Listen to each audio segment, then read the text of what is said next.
que significa Deus morar dentro de nós? Em 1 Coríntios 3,16, o apóstolo Paulo diz assim: não sabeis que sois santuário de Deus e que o Espírito de Deus habita em vós?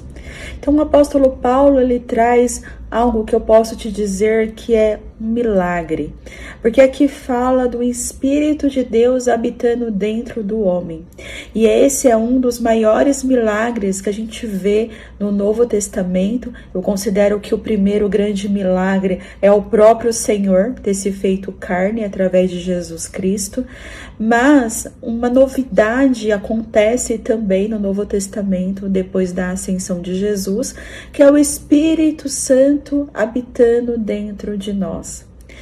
O Espírito Santo, ele sempre agiu durante toda a criação, durante toda a jornada do povo de Deus com o Senhor, mas ele atuava no sentido de uma capacitação específica, temporária também, quando profetas eram ungidos, quando reis eram ungidos, mas não era derramado sobre todo o homem o Espírito. E hoje é derramado o Espírito Santo sobre todo o homem que crer em Jesus. Então, o que isso significa, né? Por que morar dentro de nós? A gente consegue ter um primeiro entendimento que a vontade de Deus sempre foi ter esse relacionamento, essa conexão com o homem, até mesmo depois do pecado. E aí a gente tem algo interessante que vai acontecendo no decorrer da história, até chegarmos nesse momento que estamos hoje, do Espírito Santo habitando dentro de nós. No Antigo Testamento, quando Deus liberta o povo do cativeiro egípcio, ele conduz esse povo ao deserto rumo à terra prometida, e nesse momento Deus dá uma ordem para que fosse construído um tabernáculo, ou seja, um santuário de barraca. E Deus fala qual que era o objetivo desse santuário, né, desse tabernáculo.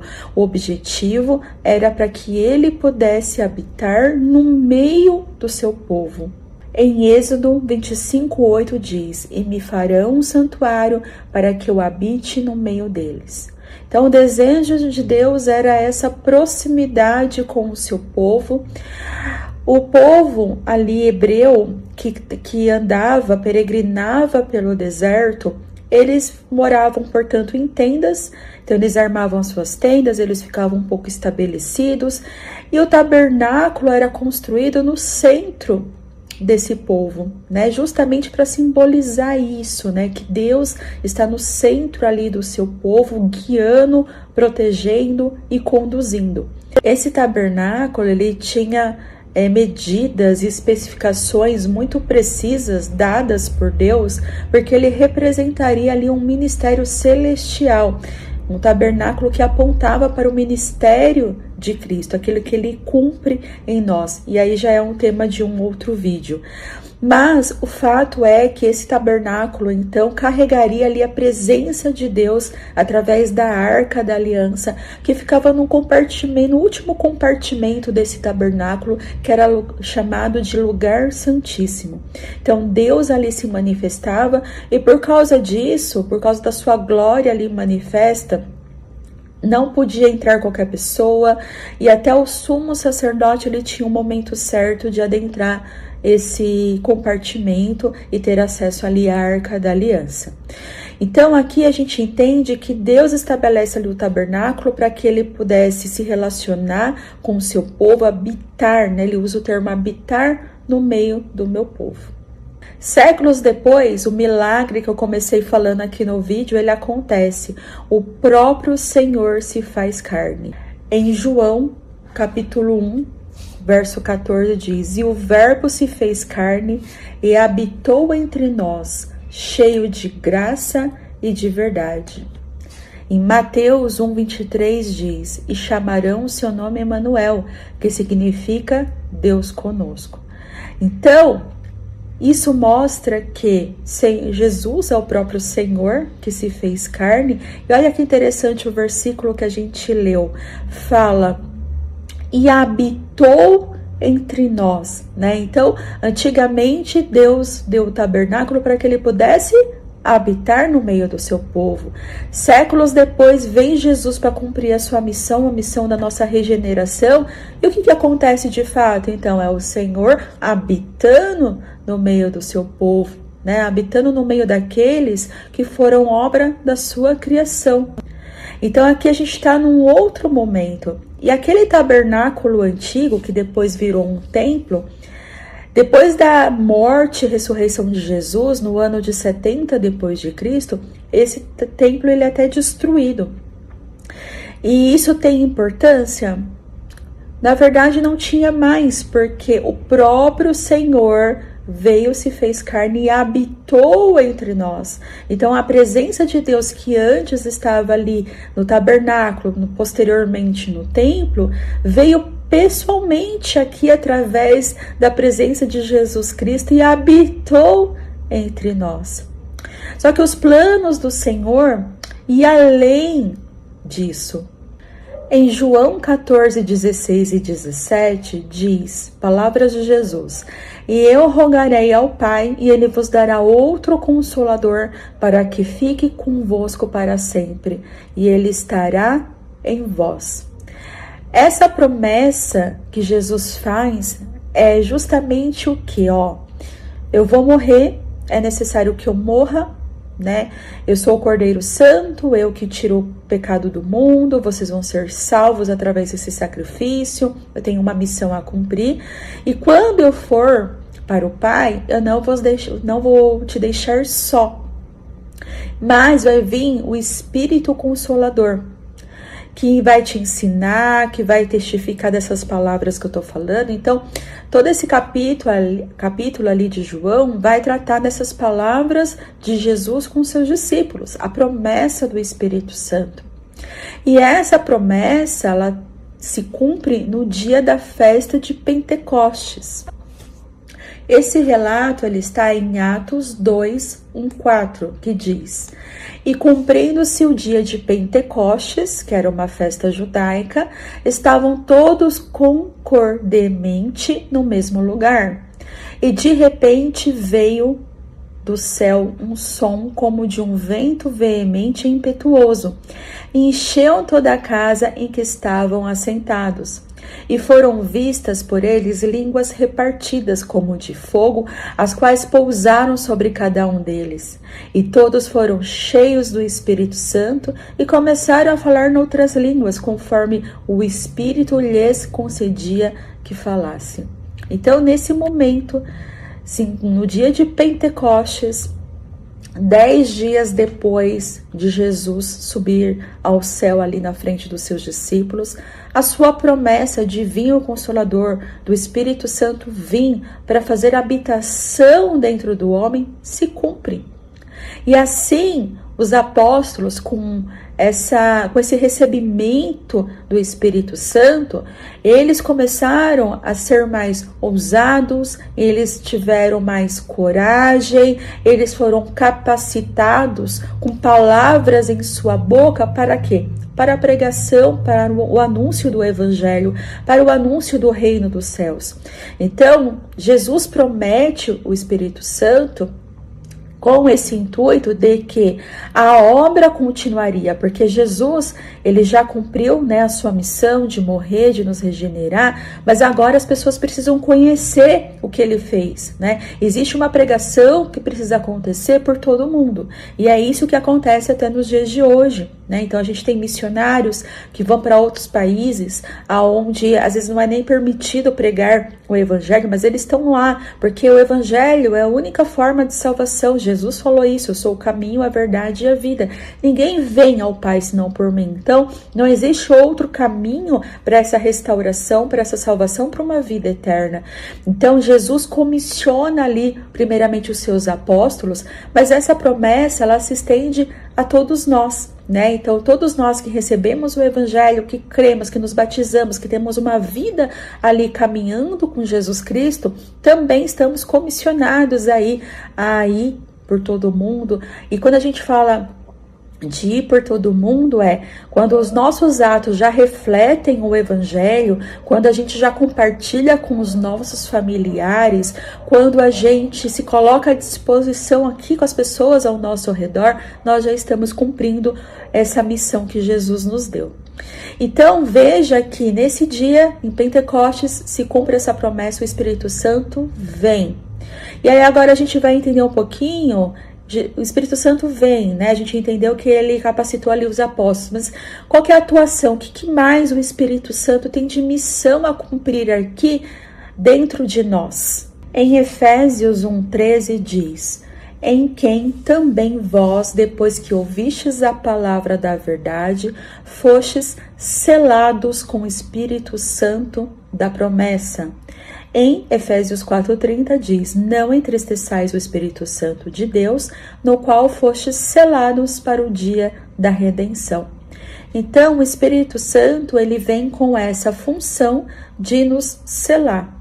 Uma pessoa com o selo do Espírito Santo, o que isso quer dizer? Quer dizer que nós somos propriedade dele.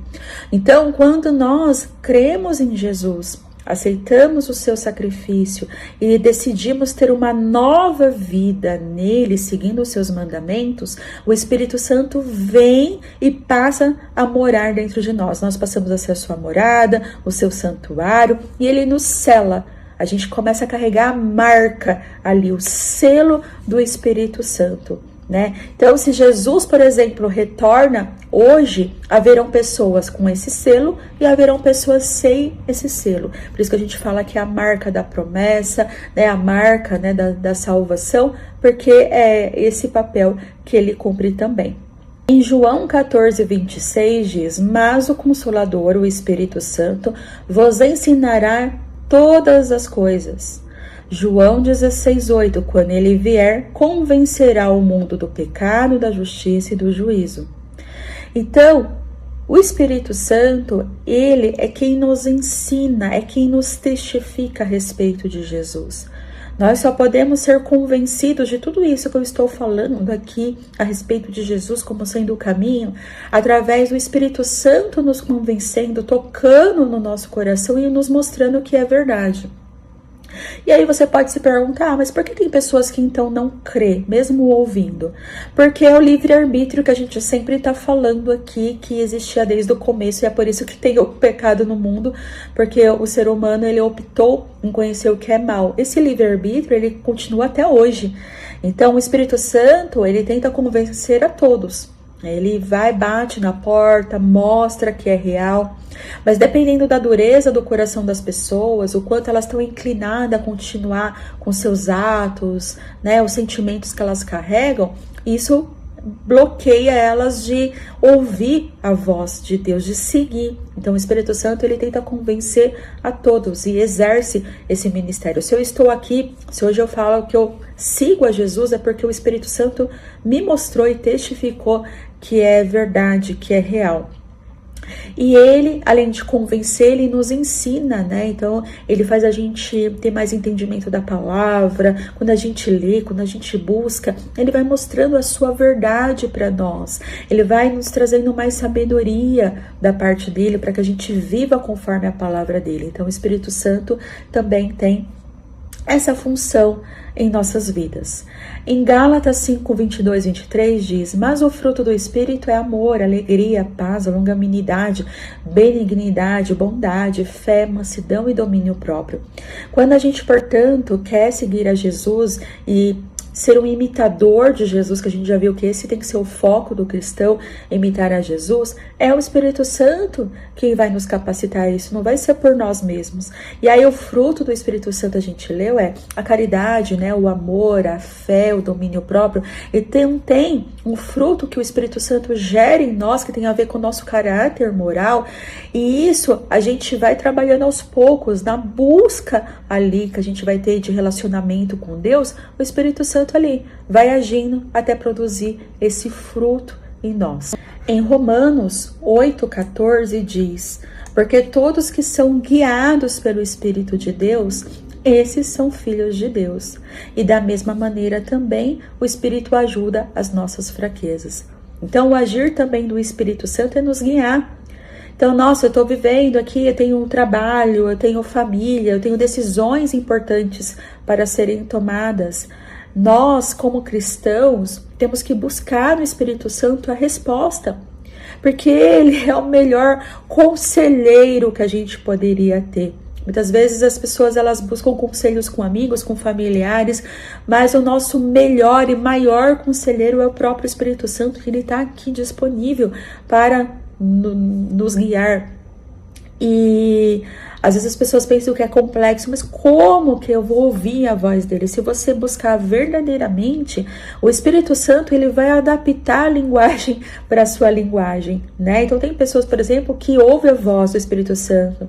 Tem pessoas que não ouvem a voz claramente, mas ele vai testificando, coloca ali uma situação para testificar no coração, para que você entenda que aquela é a vontade dele. Ou ele usa pessoas através dos dons espirituais para trazer uma mensagem, né? Então o Espírito Santo, de alguma forma, ele nos guia, ele fala conosco e ele sempre vai adaptar para a linguagem que você vai entender. Se você gosta muito de futebol, por exemplo, pode ser que num jogo de futebol o Espírito Santo faça acontecer alguma coisa para testificar no seu coração e você entenda ali o que ele quer te transmitir. O fato é que o Espírito Santo, ele sempre fala e ele tem essa função de nos guiar. Se você permitir, ele vai te guiar nas suas decisões, nas suas escolhas. E isso é muito bom, porque aí a gente não vai ficar vulnerável ao erro. E quando a gente erra, é como se a gente andasse em círculos, porque a gente não sai do lugar. Então, nada melhor do que a gente ter uma vida guiada pelo Espírito. Ele também nos ajuda com as nossas fraquezas, como a gente leu. Então, a gente vai passar problemas, a gente vai ter muitos conflitos, muitas situações. E ser cristão não nos isenta de nada disso, que é onde muitas pessoas confundem. Poxa, eu comecei a ir para a igreja, eu me converti e tô cheia de problemas. Sim, enquanto a gente viver nesse mundo, a gente vai passar por problemas. O Senhor Jesus passou por aflições. Mas ele fala, no mundo tereis aflições, mas tem de bom ânimo, porque eu venci o mundo, né? Então, Jesus fala pra gente dividir o nosso jugo com ele, porque o fardo dele é leve. Então, a promessa de Jesus para nossa vida não é que a gente não teria problemas, mas que a gente suportaria e passaria, superaria todos os problemas através dele, da força que ele daria. Isso através da presença do Espírito Santo. Então, quando a gente tá triste, a gente tem o Espírito Santo, a presença dele para a gente se refugiar, para a gente orar, para a gente clamar, para que ele nos dê paz, para que isso não se transforme numa depressão ou em algo pior. Então a gente tem aqui ele disponível para nos resgatar. E se você fazer o teste, você vai ver o quanto você sente de paz depois que você fala com ele, depois que você clama, depois que você entrega para ele. Em 1 Coríntios 12, 4, 11 diz: ora, os dons são diversos, mas o Espírito é o mesmo. E também há diversidade nos serviços, mas o Senhor é o mesmo. E há diversidade nas realizações, mas o mesmo Deus é quem opera tudo em todos. A manifestação do Espírito é concedida a cada um visando a um fim proveitoso, porque a um é dada mediante o Espírito a palavra de sabedoria, e a outro, segundo o mesmo Espírito, a palavra do conhecimento, a outro, no mesmo Espírito, a fé, e a outro, no mesmo Espírito, dons de curar, a outro, operação de milagres, a outro, profecia, a outro, discernimento de espíritos, a um, variedade de línguas, e a outro, capacidade para interpretá-las. Mas um só e o mesmo Espírito realiza todas estas coisas, distribuindo-as como lhe apraz a cada um individualmente. Então o Espírito Santo, ele também derrama dons espirituais sobre o homem. E isso é incrível porque além de Jesus nos restaurar, além de, como diz em Efésios, ele levou cativo o cativeiro, ele ainda deu dons aos homens, né? Então a gente faz parte aí dessa grande missão de levar o evangelho a toda a criatura. E para isso, né, também ele distribui os dons espirituais para nos capacitar. E fala que ele distribui a cada um como ele quer. E isso, ele fala que para um fim proveitoso, né? Então o Espírito Santo, ele não derrama algo sobre nós só por derramar, né? Só para um título ou para dizer que nós temos, mas para que ele tenha um fim proveitoso. E a palavra de Deus fala que esses dons é para a edificação da igreja. Então, nós recebemos esses dons para a gente edificar o outro, para que a gente possa propagar o evangelho, e quem distribui é o Espírito Santo. Então, ele também exerce esse ministério aí em nossas vidas. E quem tem o Espírito Santo? Bem, o Espírito Santo vem como uma promessa de Jesus, né, que habitaria então na vida daqueles que o servissem. Então o Espírito Santo ele vai habitar na vida daqueles que confessaram a Jesus, que realmente se entregaram a ele, né, se batizaram nas águas, que é uma atitude de confissão da sua fé. Então o Espírito Santo ele vai habitar na vida de todo cristão ali verdadeiro, que quer realmente ter uma vida sincera com Deus. E aí ele vai ser selado pelo Espírito Santo. Em Romanos 8:9 diz: se alguém não tem o Espírito de Cristo, esse tal não é dele. Em Atos 2:38 diz: arrependei-vos e cada um de vós seja batizado. E aí, dando continuidade no versículo, ele vai falar: e recebereis o dom do Espírito Santo. Então essa é uma promessa para todos aqueles que creem em Jesus. Então, não, como a gente leu no versículo anterior, não existe cristão sem o Espírito Santo. Então, se nós somos cristãos, nós recebemos o Espírito Santo, temos o selo em nós, e a gente tem que continuar buscando na nossa vida cristã cada dia mais, para que esse relacionamento ele aumente, para que a gente ganhe sensibilidade na voz do Espírito Santo, para que a gente possa ser uma ferramenta na mão dele, receber mais dons espirituais, a gente fica à disposição dele, né? Então aí ele vai nos usar, vai nos capacitar e dar as ferramentas que a gente precisa, tanto para a gente viver, né, bem e tomar as atitudes corretas, como também para a gente propagar o Evangelho. Bem, mediante a isso, nós vimos que, como poderia Deus, né, habitar dentro do homem? Mas aquilo que é impossível aos nossos olhos é possível para Deus. E como eu falei, o grande milagre, maior ainda do que esse, aconteceu através do Senhor, a palavra de Deus se fazer carne e habitar entre nós. Então, o Senhor Jesus se fazer carne já foi algo assim que a gente não poderia imaginar como que seria, mas aconteceu como obra do próprio Espírito Santo. E posterior a isso, vem então o Espírito Santo para habitar dentro de nós, nos transformar, nos usar, e tudo que a gente aprendeu aqui nesse estudo.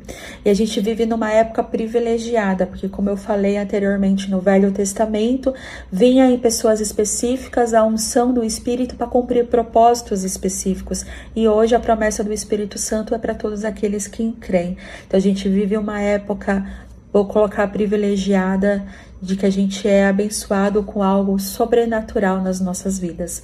Espero que você aproveite esse momento com o Espírito Santo, porque nós também podemos não corresponder ali à obra dele nas nossas vidas.